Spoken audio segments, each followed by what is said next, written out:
Welcome to New Life Live with host and founder of New Life Ministries, Stephen Arterburn. For 35 years, New Life has been transforming lives one at a time thanks to the giving hearts of you, our listeners. Our goal is to provide you with wisdom from God's Word to give you hope and help in life's hardest places. If you have a question you'd like to ask today, our phone lines are open. Call 1-800-229-3000. That number again is 1-800-229-3000. Now here's Steve. Well, hello there. It's Becky Brown with Dr. Jill Hubbard and JJ West, and we are taking your calls today, as we always do, and we're so grateful to be here. You know, we have heard so many stories about couples who are struggling in their marriage, and especially in the area where they've gotten some terrible advice. For example, have you ever heard of a counselor or even a pastor saying that it's okay to use pornography in your marriage because it could spice up your sex life? I mean, it actually is the worst possible example of advice that you can give, but yet we hear about it all the time. But what actually happens when a couple is instructed to do this and maybe even uses pornography? JJ or Jill, how does this poison the marriage? I know it sounds like an obvious question or answer maybe, but it's been told to so many couples. What are they actually doing when this occurs? Well, I'll jump in. Sure. They're doing a couple of things that are really, really problematic. It starts with just understanding the root word of pornography. It's a description, it's a depiction of prostitution. That's the actual etymology of the word. So you're engaging in something that is depicting the buying and selling of sex and the buying and selling of people. That is absolutely against God's word and against his design. So that's problem number one. Problem number two is that it's introducing another person into the marriage bed. Whether in picture form or actual form, anytime you introduce another person into the relationship, it diminishes or starts to deteriorate the marriage relationship. And there's all kinds of things that go on in terms of comparison, especially for the wife, because it's usually, it's not always, but it's usually the pornography is other images of women, because the man is the one who is most impacted by the pornographic images. And so for the wife, typically, there's all kinds of comparisons that start to happen. And she starts to wonder, are you more attracted to this image or this person than you are to me? And really what needs to happen in these cases, it's not, oh, hey, we need to go look at porn or do something else to spice up our sex life. What we really need to do is learn to pursue authentic connection. And that's going to spice up your sex life when you have authentic connection with someone, not when you bring in a third party in either picture form or actual form.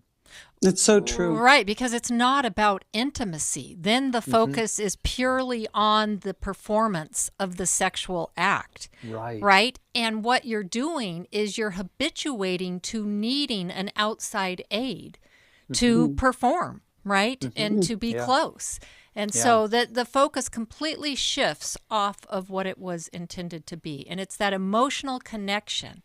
Right? And I always say we women, but it's true about men too. Lovemaking starts with that emotional connection. Yeah, we talk about intimacy, our intimacy in marriage workshop. Intimacy is into me, see. It is that very connected part of the marriage.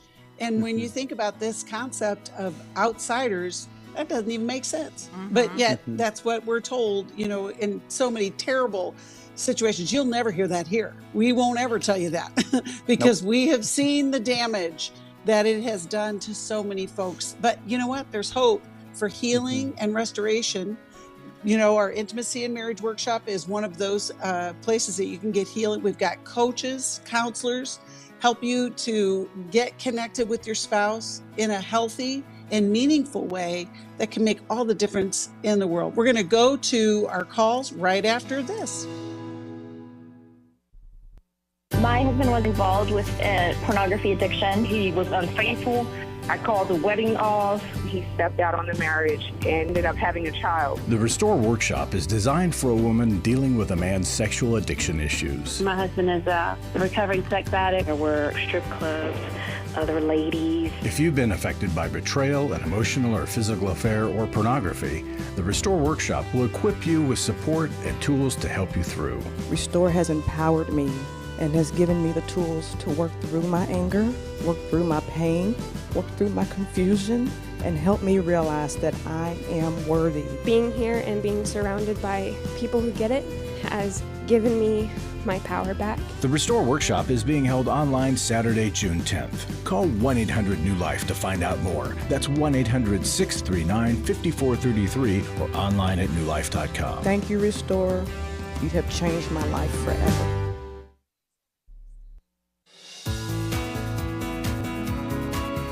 To find out more information about New Life or to order any of the resources mentioned on today's program, call 1-800-NEW-LIFE. Now back to New Life Live. Back, I was just talking about the intimacy and marriage workshop. We have workshops for Every Man's Battle, Restore, which is helping women dealing with betrayal. We have emotional freedom. We want you to have a free and full life. That's what God wants for you, and we want to help you through those struggles. If you are interested in any of those, you can go to newlife.com, click on the events tab, and you'll see there's so much information. You can always call us, 1-800-NEW-LIFE. Right now, we're going to go to the calls, and we are going to talk with Paula, who's calling us from Sacramento, listens on KFIA. Hi, Paula. How can we help you today? Hello. Thank you for taking my call. Yes. I'm a big supporter of New Life. I thank you for being there. We have a granddaughter who has been diagnosed by those that know her closely that she has borderline personality disorder. Mm-hmm. And my daughter tells me that, they really cannot diagnose her until she's 21 to 25. So she's on medications for bipolar, anxiety, mood. But, and I'm just really learning about what this all means. But so everywhere she goes. Paula, yes. First of all, how old is your granddaughter? And did you say she was diagnosed with borderline personality disorder or bipolar? Borderline. Okay. They, from what they've told and she's 17. But she's on bipolar meds. Okay. Right. But, with this, she tends to stir up drama wherever she goes. And it's gotten to the point where for a long time, it's been highly affecting the whole family because she is one of 7 children in the family. Wow. So, yeah. And where is she in the lineup of 7 kids? She's number 2. Okay. So, Paula, what's your question? We hear that it's a lot of difficulty. Yeah, it's very, it's overwhelming to everyone. Yeah. What is the best avenue for helping her and her family with this disorder? Because I'm reading a book called When Your Daughter Has BPD, and my daughter has read it, and I think this seems really good for helping to manage it, to manage what happens in the family that causes so much fear, chaos, disorder. It has caused in the past for this child's behavior to just monopolize everything. Okay. So, JJ or Jill, when you answer Paula, will you explain what is borderline personality disorder, just so that everybody knows what we're talking about?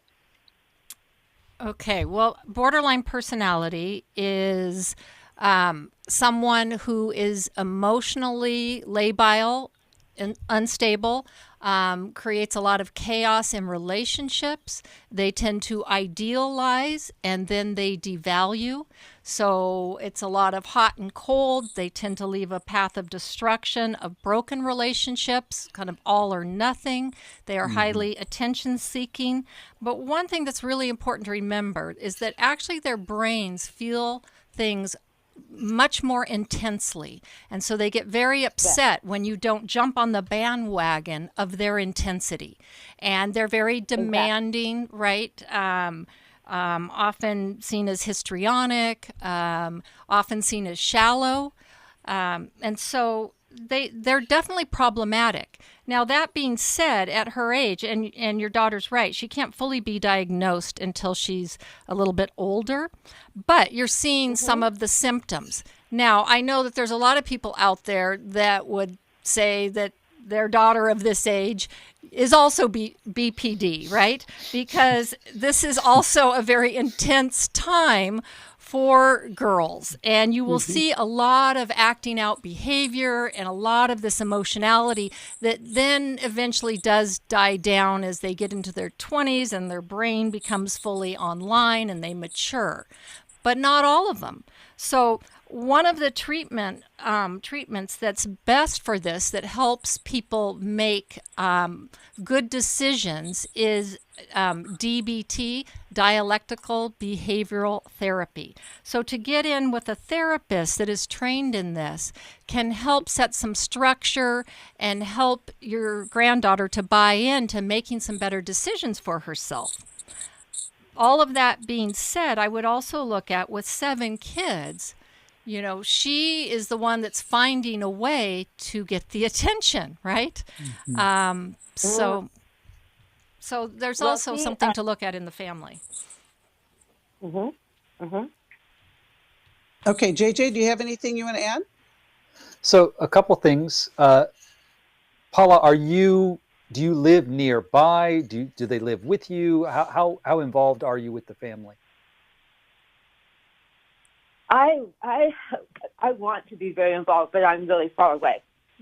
There's another set of grandparents that live really close by, and they've been helping significantly. But recently, they acted out and ran away, and attended school drunk, and so So a problem. I just want to say one thing is that because of this, and this has been going on for quite a while, people are kind of almost wanting to back away because, you know, you were afraid because there's so much drama around her acting out behavior. Yeah, and she's not reasonable. Like everything you said just nailed it on the head. And she was here with us, and a minor thing where I asked her why something, she just totally became, I knew I shouldn't come, and just was really dramatic. Right. Well, that's how they control and get people to shut down. Right. So a couple of things, Paula, that I think you can. I'm sorry. Go ahead. And then it causes her siblings to try to placate her, to be close to her. Yeah. But as soon as they set a boundary, then she threatens. Right. You know, as soon as they say, I have to tell mom. Sure, absolutely. So a couple of things that I think you can do. Obviously, it's a little bit more challenging because you're further away. I love the fact that you're reading the book that your daughter asked you to read. I think you learning as much as you can about the diagnosis is going to be helpful. I think asking your daughter specifically, how can I be a support to you? How can I help you? What are the things that you need? Do you need a weekend where the rest of the grandkids can come and just spend time with, camp grandma and grandpa, so that you've got some one-on-one time with the daughter who is diagnosed with these disorders? Would that be helpful? But let her share with you what she needs. And then I think it would be important for the family as a whole to, one, Jill talked about, going to a DBT therapist. I think that's important for this granddaughter, but I think it would also be helpful for her parents, your daughter, and if she's married, her husband, as well as possibly you virtually, to meet with the DBT therapist to say, what are some things that we need to do to help her function well? But then also for the rest of the family, there needs to also be some ongoing family therapy. How do we best function as a family in setting these boundaries, knowing that we're going to get tremendous pushback from her? Because her younger siblings are going to have a really hard time trying to understand what is going on. They just see their older sister misbehaving and treating them poorly, and they may be internalizing those messages. Right.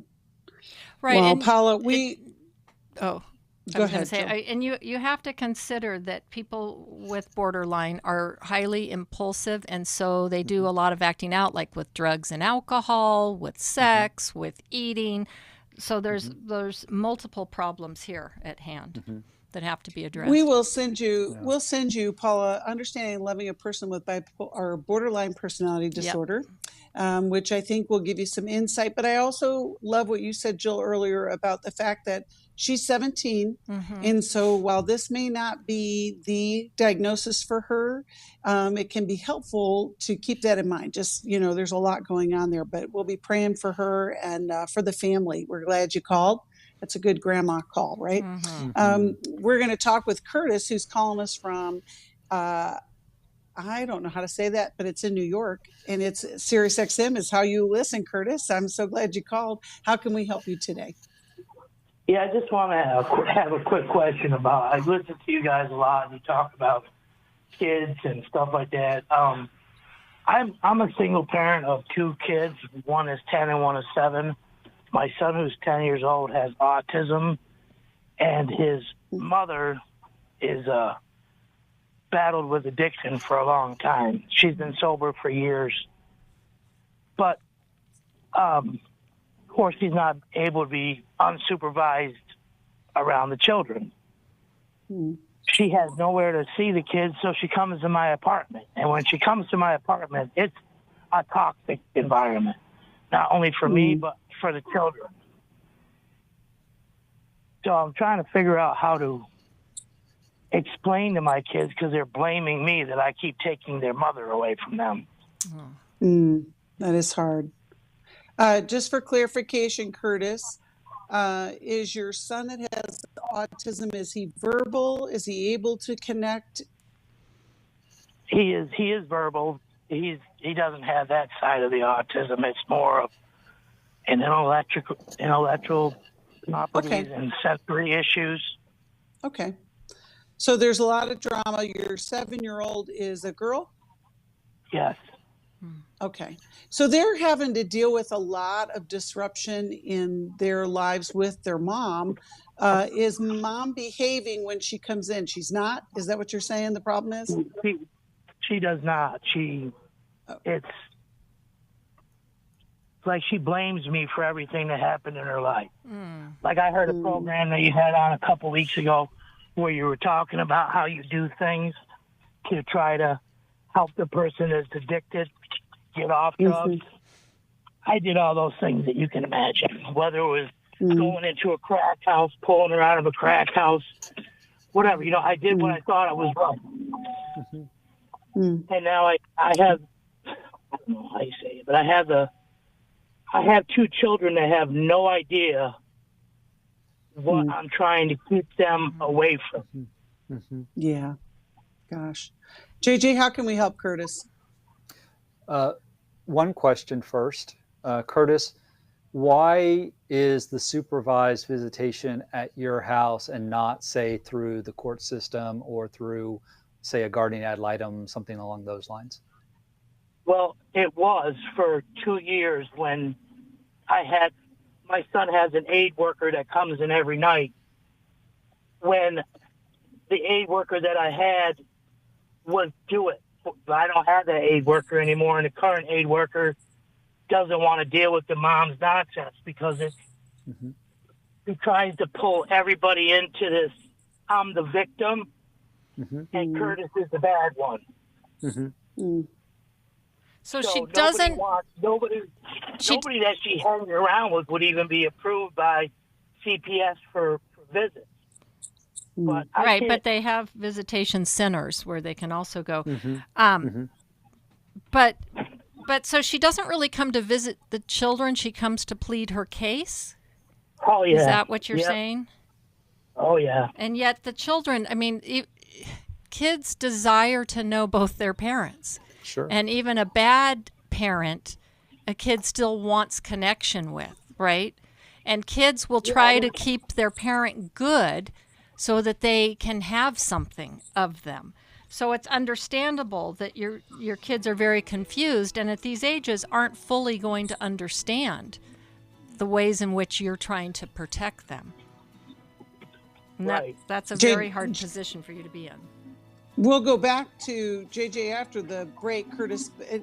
I'm just grateful that you are their dad. Yeah. And, it is so difficult when we're in relationship with people who have struggled with addiction. Even when they're sober, the struggle may still be present if they haven't completed or continued their recovery work. We are glad that we're here for you, and we'll give you some insight on the way back. It's always something, but it's so important to keep looking for a different way that can make it better, because there is always hope. We'll be back after this. We went to the Intimacy and Marriage in 2019. We were both done. This is Steve Arterburn. Do you feel like your marriage is done? New Life can help. We believe that everybody has room to grow in the intimacy level of their life.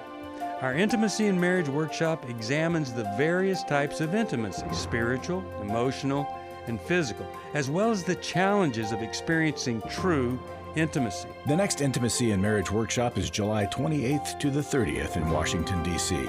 Call us at 1-800-NEW-LIFE to find out more, or go to newlife.com. 1-800-639-5433. Don't settle for a miserable marriage or even one that's just okay. It's possible to experience a new level of intimacy and have a great marriage. The transformation, phenomenal. And it's transformed our lives so much. 1-800-NEW-LIFE. Chris Williams on coaching. Oftentimes I get asked, what is the difference between therapy and coaching? The biggest difference between the two is that a therapist is going to be looking for a diagnosable mental health condition, whereas a coach is going to look at a particular issue and help a person work through that. If you need a coach, call New Life today and ask about the New Life Coaching Network. Our coaches have been trained and screened with the same intensive process we use for our network counselors. If you're looking at an issue in your life that you just kind of want to change, whether it be your weight or leadership or other areas of behavioral patterns, check out coaching. There can be some really, really helpful things for you. Take control of your life and take action to achieve your goals. Call 1-800-NEW-LIFE. That's 1-800-639-5433 and talk to us about getting a New Life coach. 1-800-NEW-LIFE.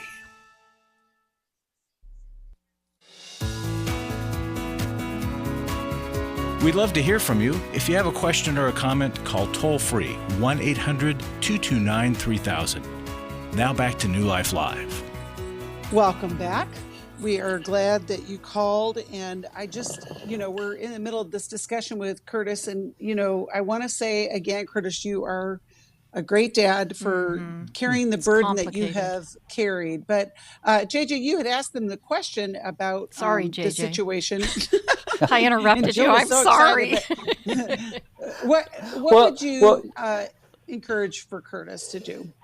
Yeah, so Curtis, first thing is I would go back to the courts, go back to whichever caseworker was assigned to you, explain the situation and explain that you need a different venue for your ex-wife to have visitation with your children because the current venue is simply not working. It's not fair for you to have to be the referee and be put on trial every single time she has visitation with the kids. So I would encourage you to look for, find out what are the different options, what are the other venues, and to have someone besides you provide the supervision so that she can't rope you into or try to rope you into this, oh, don't you feel bad for me? I'm the victim. Look what your dad did. Why won't he let me come home? Why won't he let me see you more? It's not, you didn't do any of those things. She made choices, and these are the consequences of those choices that the court has enforced. Well, and the court can assign a child advocate to your case that, is looking out for the best interests of the children and can mediate those things. And then the other thing I would just add, Curtis, is right now the children are young.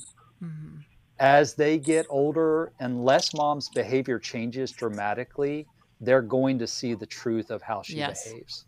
Even though she's giving them all kinds of lines now. I keep telling myself that too, but I know. Yeah, and I don't want to feel guilty. So yeah, and I can't imagine the pain that you're going through and having to have your children be told these lies and believe these lies about you. But if you continue on the path you're on and she continues on the path she's on, they will get to a place where they see the truth, because it won't just be what she says. They'll be able to see what she's doing and not doing. And Curtis, even if she were healthier and the kids were going back and forth between households, whenever kids come back from the other household, there is always a transition and a feeling of disconnection from the parent that's most involved. And so you have to tolerate that, because kids struggle. They feel like they're being disloyal. They have to switch allegiances. It's hard for them. And so kids always act up a bit after a visitation of any sort, even when it's the best case scenario. The other thing I would recommend for you is to resist you doing what she does and trying your case and defending, right? I would try to draw the kids' feelings out. How does it feel when mom says that to you? What do you think about that? What do you know to be true about when you and I are together, right? Get them talking and thinking about it, right? Instead of you telling them what to think or how to feel. It makes you, and validate. It makes you sad that you can't see your mom more. And I understand that. Curtis, we will send you a copy of How We Love Our Kids. And I think that it would be great, even for a time period, to have a third party present when mom comes to visit. Even if it is a family member that she accepts. If you can't get the court to have a supervisor with you, it will turn down the temperature of mom's reactions when she's over, because it won't just be you, her, and the kids. It will be a third party who, neutral, not trying to catch her in anything, but just, it can sometimes just change everything.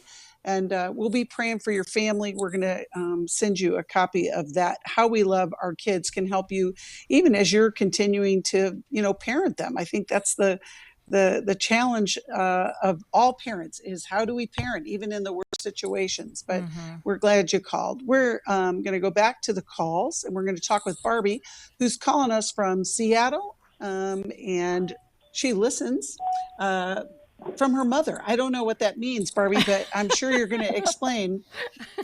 Right. My mom listens to you, and I've been asking her for advice, and so she's like, "Sure, they have calls today. You should call in." Oh, perfect. So how can we help you, Barbie? Our newest listener. So I have a 16-year-old son who has done well. His freshman year, he got all A's and B's and was doing well in school.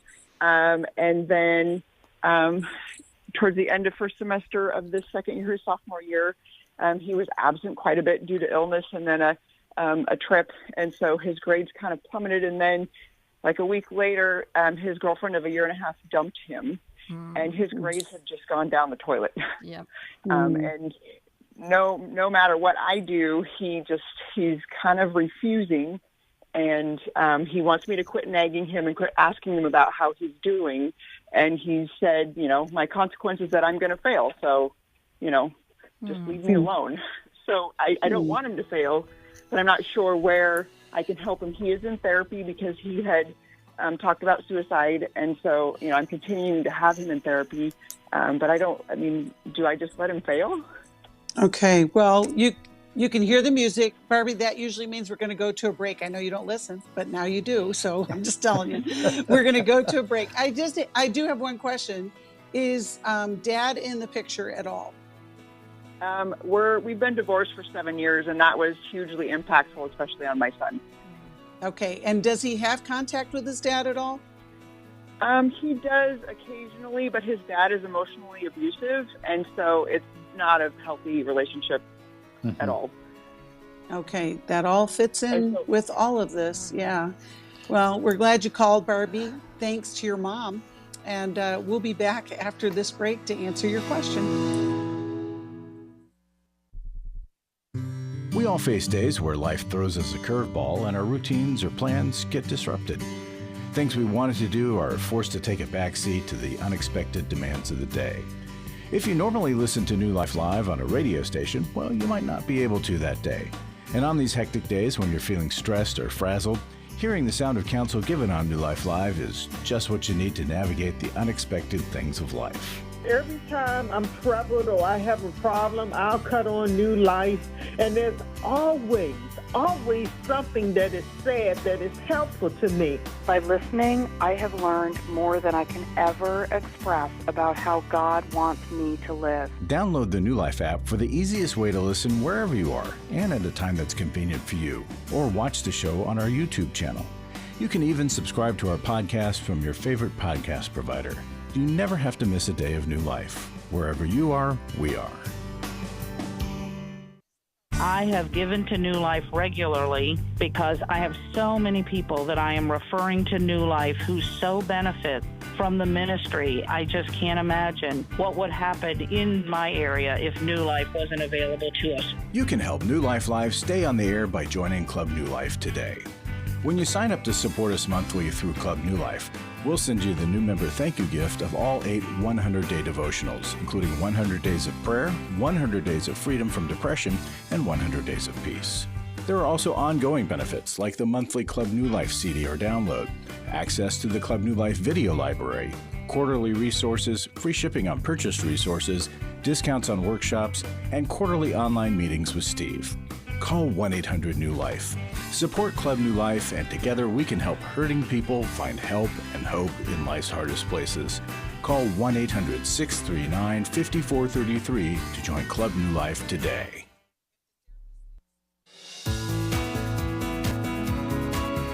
We're glad you joined us for New Life Live.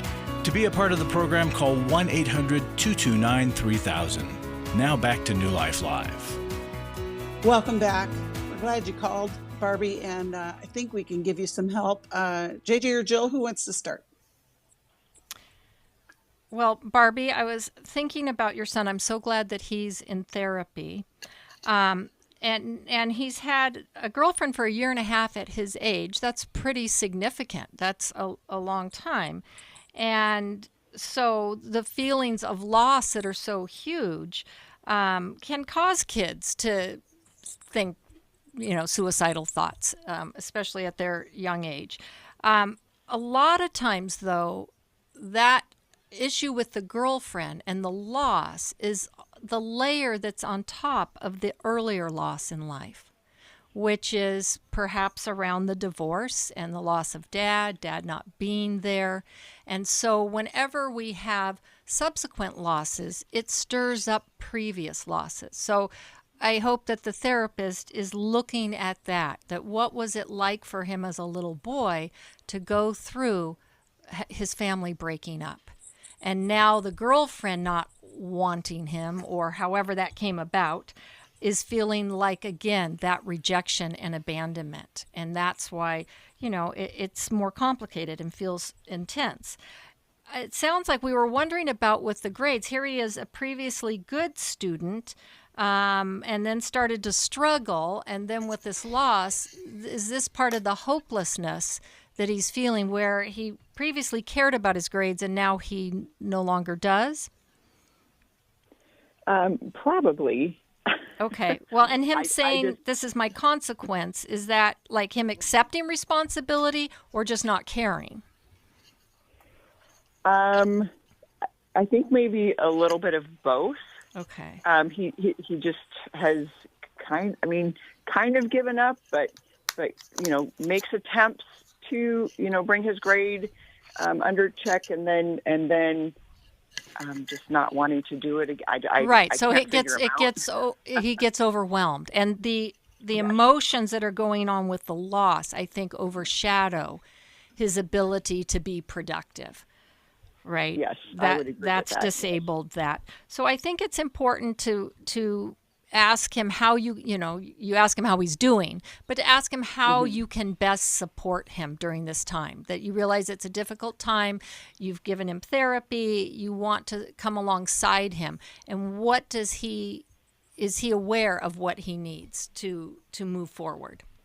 Well, and I'm thinking, Barbie, go ahead and answer Jill's question. I'm curious what your answer is going to be, because I have another one.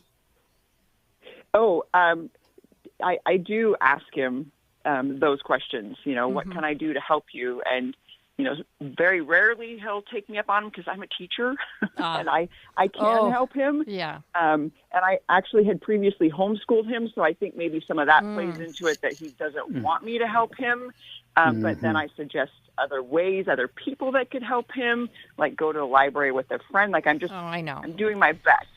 And then sometimes there's too many suggestions. And sorry, Becky, can I say one more thing? It's important to make a distinction when somebody is depressed. What do they need to do for themselves, and what are they incapable of doing?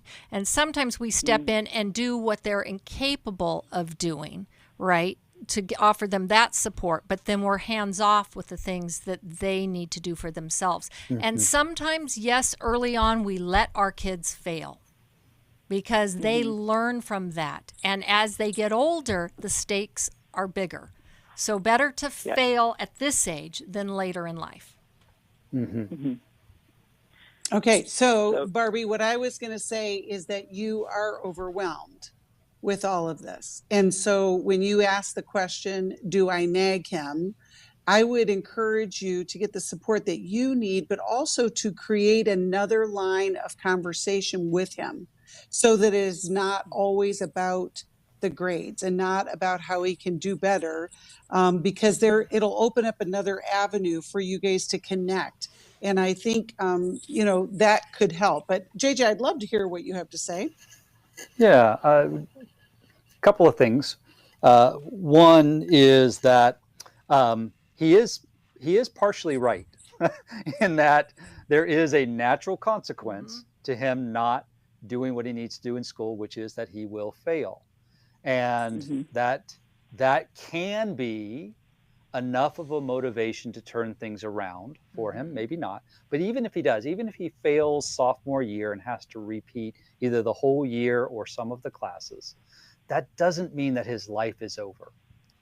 It may be that that's exactly what he needs to do in order to see that I can't put my life on hold. So there's some truth in what he's saying, that there is this kind of natural consequence that takes place that you don't have to enforce. And I would say, make sure that you also don't try to rescue him from that natural consequence. Let the natural consequence play out. But of course, that's going to be really challenging, because first of all, no parent wants to see their child fail, right? We all want our children to succeed and beyond succeed. We want them to do very well. As a teacher, I can't imagine the pressure that might be on you to make sure that your son does well in school. But I think, even saying that, to be able to say it's okay for him to fail. I don't want him to fail. I'm sure he doesn't want to fail, but it's okay for him to fail if the end goal is that it allows him to deal with these significant losses in his life and to deal with some of the emotional and psychological issues that are in play. Far better for him to be able to do some good work in healing so he's no longer struggling with suicidal ideation than to pass 10th grade. Right. Well, and totally. I think being a teacher, that you can utilize things in the school system that takes you out of the role of teacher with him, like going and meeting with his high school counselor. Sometimes they can be great resources. They can add skills classes. They don't want kids to fail, and so they will add things and move things around to accommodate. Much better at this stage of life than when they get to the next level of education.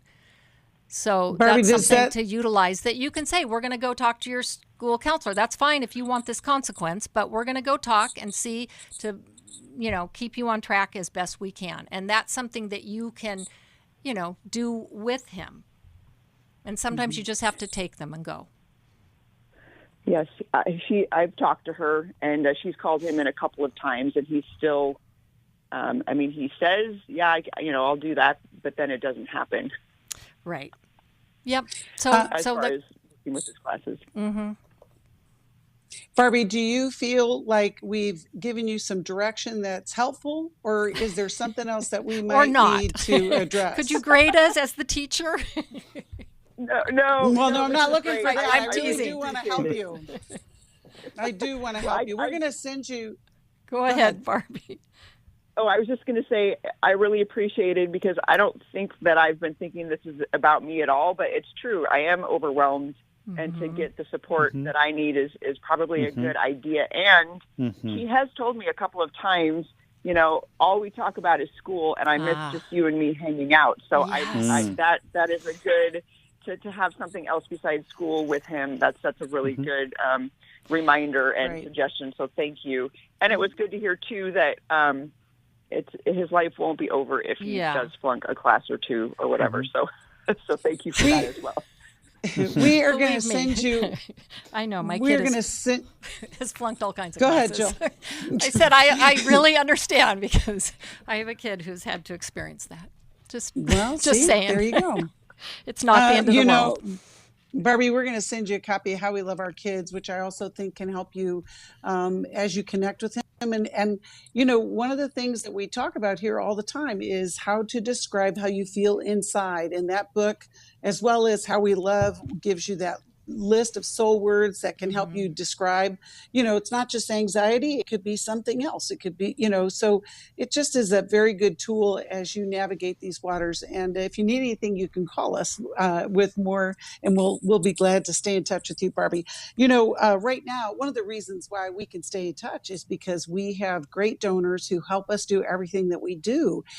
We couldn't do it without the support of our Club New Life family, as well as our donors who this month they started a matching gift campaign, and it has a seed of $325,000.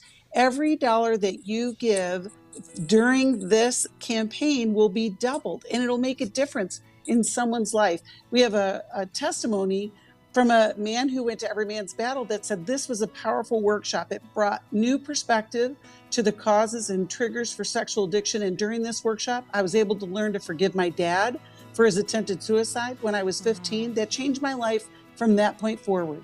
I was also able to forgive my mother for her years and years of prescription drug addiction that led to her early death. I now need to ask forgiveness from my wife for all the pain and grief my addiction and behaviors have caused her. Thank you, New Life. That's what we're here for, folks. We want to help you have a new life, and it is possible. Through your gifts, through God's grace, we've got counselors across the country, coaches, we've got our workshops. If you want to give and be part of this matching gift campaign, call us 1-800-NEW-LIFE or go to newlife.com.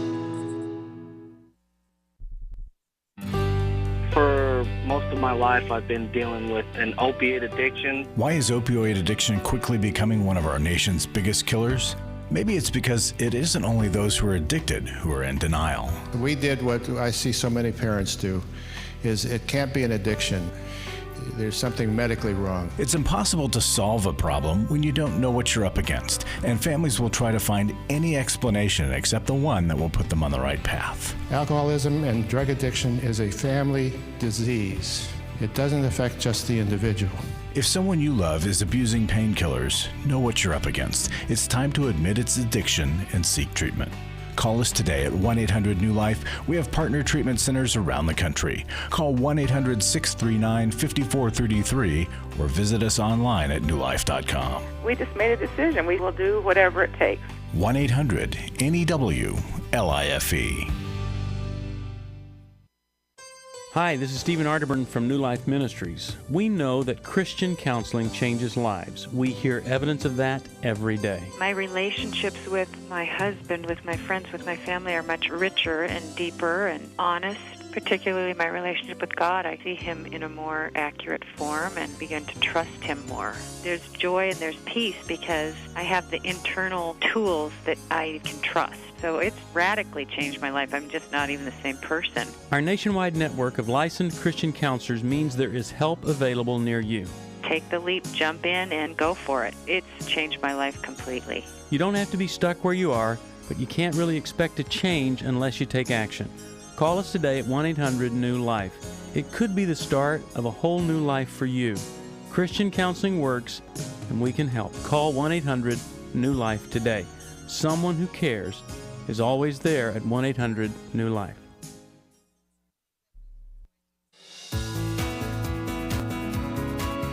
To find out more information about New Life or to order any of the resources mentioned on today's program, call 1-800-NEW-LIFE. Now back to New Life Live. Welcome back. I want to say hello to all of our podcast listeners because I know that you are there because we hear from you. We also have people who listen on the app, listen on the internet. They can tell Alexa to listen to New Life Live. I mean, there's all kinds of ways that we can help you, and we're here for it, and we're glad that you are there. We also have some great faithful radio listeners, and we've been around for 35 years helping people, and we want to continue to do that. Right now, we're going to go to the calls, and we're going to talk with Susie, who's calling us from Louisville and listens on SiriusXM. That's another way that people can listen. Hi, Susie. How can we help you today? Hi, thank you for taking my call. I listened earlier to a father was talking about a son who was catching him doing masturbation, and I'm a 67-year-old woman who was molested when I was 5 or 6. Continued touching with cousins, female cousins. And then with a neighborhood friend, and then when I got to be 14, I fell into a relationship with a woman, a lesbian relationship that took me 10 years to extradite myself from. I'm married, I have grandchildren, but these are the lesbian, and that everybody knows about that, but nobody knows about what happened after the molestation and then before that. So, and it is a guilty thing. I don't believe, I know I'm forgiven. I understand that part of it, but it's still, it's still something that comes up in my mind's eye, from time to time. And how do you do that? How do you deal with that? How do you let that stuff go? Because the Lord not to do that. Tells us not to get involved in sexual sin. But at that time, I was way too young to understand what it was. Oh, absolutely. Too young to understand how to... It's so hard to find a place to put that now. Oh, yeah. Well, Susie, I'm so glad you called. I can hear your heart breaking, and I love that you have done the work, but it is hard. JJ, let's start with you. How can she accept that forgiveness that she has been offered and live in that freedom? There's a couple things that I'm going to recommend. One, I'm going to recommend the book that Jill recommended earlier, even though we don't carry it.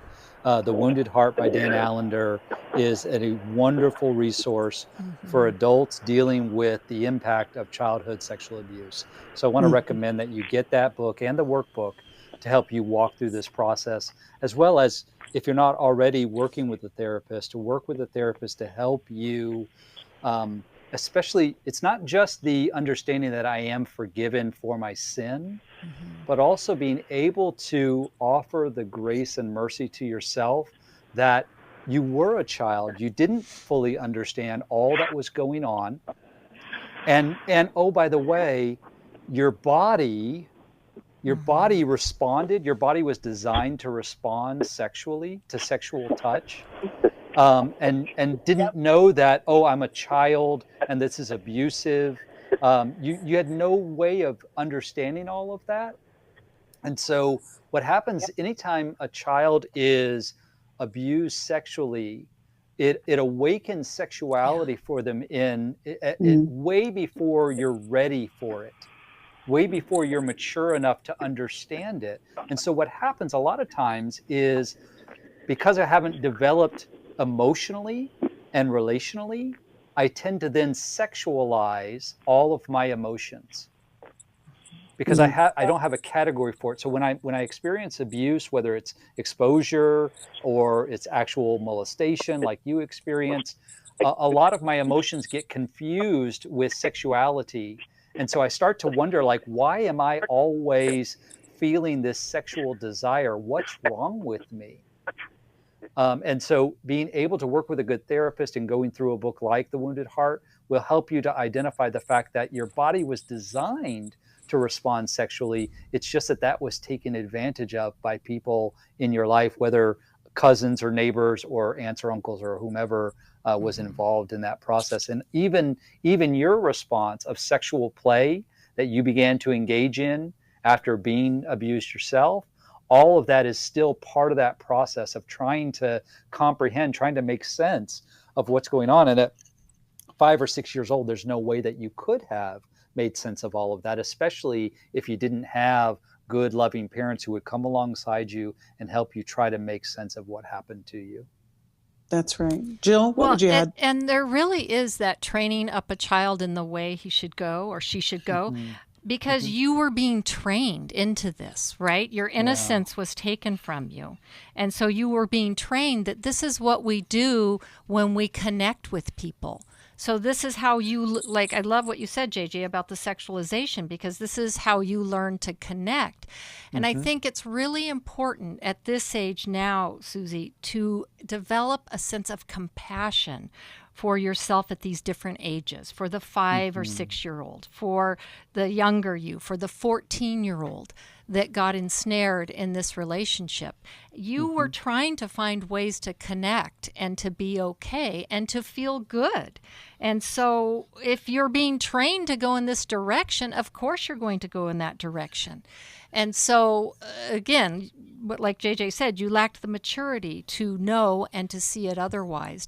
And then this is where people feel like their bodies betray them because, again, our body gets stimulated even when it's not in the right context. And so in this present day, though, what she's asking is, how do I find that relief from that sorrow? So, well, JJ talked about getting in with a counselor, going through the book, The Wounded Heart will help a lot.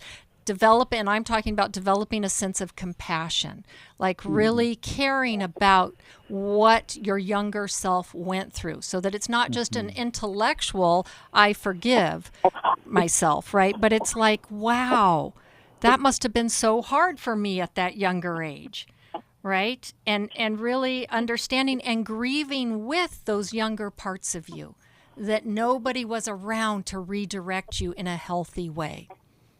And that's really a sad thing. I was always I always acted like I was fine. Yes, but you weren't. But nobody knew I was fine, exactly. Yes, and how sad. So you had no one. So now you are the person who can come alongside those younger parts of you. Right? Okay. Yep. Yeah.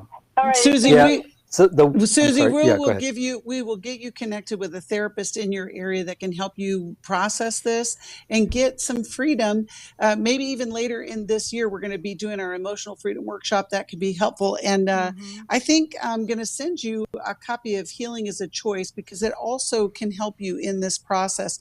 You know, living in the grace that God has given us is hard sometimes because our memories, because of our own sense of guilt, but yet it is the gift that we have for each and every day. And Susie, you've had this family and you've had many years of really good things, and and it's so hard because exactly. And what happens is, in the back of our minds, it can just drain us. And so we want to encourage you in that, if you've heard anything today that, tugs at your heart and you need help, you can call us. We've got all kinds of resources for you, because we want you to live in that freedom and in that new life. There is hope, and it is always possible. We see it every day. We hear testimonies, and we celebrate that in so many ways. Thank you, JJ, and thank you, Jill, for all your wisdom. Thanks, thank you, Becky. listeners. And if you need any help, you can call us, 1-800-NEW-LIFE. or go to newlife.com. There's so many things there. We'll see you next time. Thanks for listening. We hope this program has helped you by giving you insights for handling the challenges you face in your life. We want you to know that we're here for you, But you also need to know that New Life Live is a listener-supported ministry.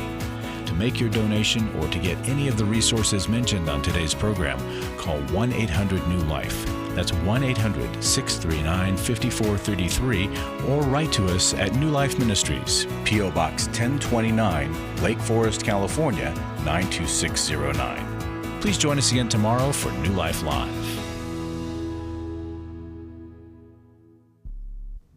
Hi, thank you for watching New Life Live. You know, New Life Live is a Christian counseling program where we deal with the hard questions about life, relationships, kids, free choice, freedom of will, whatever.